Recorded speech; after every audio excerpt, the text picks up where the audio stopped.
ఈ స్వామి ద్వాపరయుగం నాటి స్వామి, ఈనాటికి కాదు. ద్వాపరయుగంలో భీష్ముల వారు ప్రవేశించిన స్వామి. కాలగర్భంలో ఆయన భూగర్భంలోకి వెళ్ళిపోయిన కలికాలంలో ఈ కాలం వచ్చిన తర్వాత మనం ఆయన్ని సేవ చేసుకునేందుకు గాను ఆయన భూగర్భం నుంచి స్వయంభూగా ఉద్భవించడం జరిగింది. ఈ ఊరి జమీందారు గారు ఈ పొలం దున్నుతుంటే నాగలికి నాగలు అడ్డుపడి ఎద్దులు ఎంత కొట్టినా కానీ ముందుకు వెళ్ళలేదట. ఆ తర్వాత ఆయనకి రాత్రికి కలలో కనిపించి నేను ఉన్నాను ఇక్కడ, నేను పైకి వస్తున్నాను, నాకు గుడి కట్టించండి అని చెప్పారట. తెల్లవారు చూసేసరికల్లా ఆయన అసలు ఎంత అలాగా ఎదిగిపోతున్నారు తప్పించి ఎక్కడ ఆగేలా లేదట. ఆ రోజు రాత్రికి మళ్ళీ ఆయన స్వామిని కోరుకున్నారట, బాబు ఇలా ఎదిగిపోతుంటే నేను ఎంతని గుడి కట్టిస్తాను, మా వల్ల ఏమవుతుంది, మరి దీనికి ఏమిటి మార్గము అని చెప్పని అడిగితే ఆయనే చెప్పారట, చిన్న బంగారపు మేకు నా శిరస్సు మీద తాకించండి, నా శిరస్సుకి చేయండి, అప్పుడు నేను ఆగుతాను అని చెప్పారట. మా తాత ముత్తాతలది ఈ ఊరే, మా నాన్నగారిది కూడా ఈ ఊరే.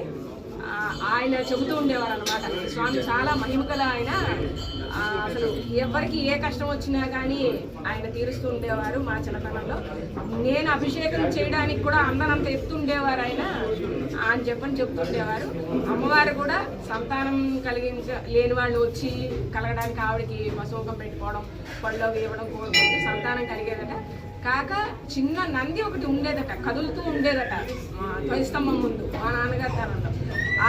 ఈ ఊళ్ళో ఎవరికైనా కూడా ప్రసవం సమయంలో ఇబ్బంది కలిగితే వచ్చి ఆ నందిని పక్కకి తిప్పి వెళ్తే, శివుడికి నంది ఎప్పుడు ఎదురుగుండా ఉండాలని అనుకుంటాం కదా, ఆయన చూస్తూ ఉండాలని.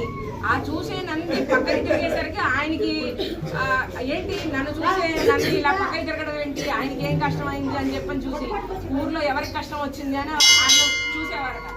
ఆయన దివ్య దృష్టితో చూసి వాళ్ళకి ఆ కష్టం సుఖప్రసవం జరిగేలాగా చేసి వాళ్ళని అనుగ్రహించేవారట. వెంటనే ఆ పిల్లలు తల్లి కులాసాగా ఉన్నాక వచ్చి వాళ్ళు మళ్ళీ నందిని సరిచేసి వెళ్ళేవారట.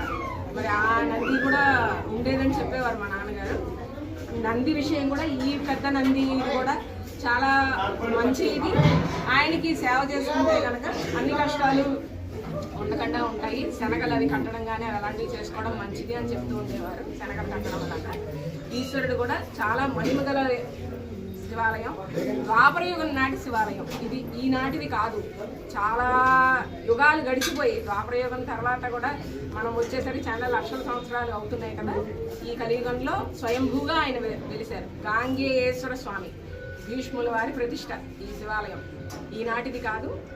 ఆయన్ని అలా మనం సేవించుకుంటూ ఉంటే మనల్ని ఎప్పుడూ ఆయన రక్షణ చేస్తూ ఉంటారు. వినండి, అమ్మవారు అయ్యవారు మన ఎల్లకాలం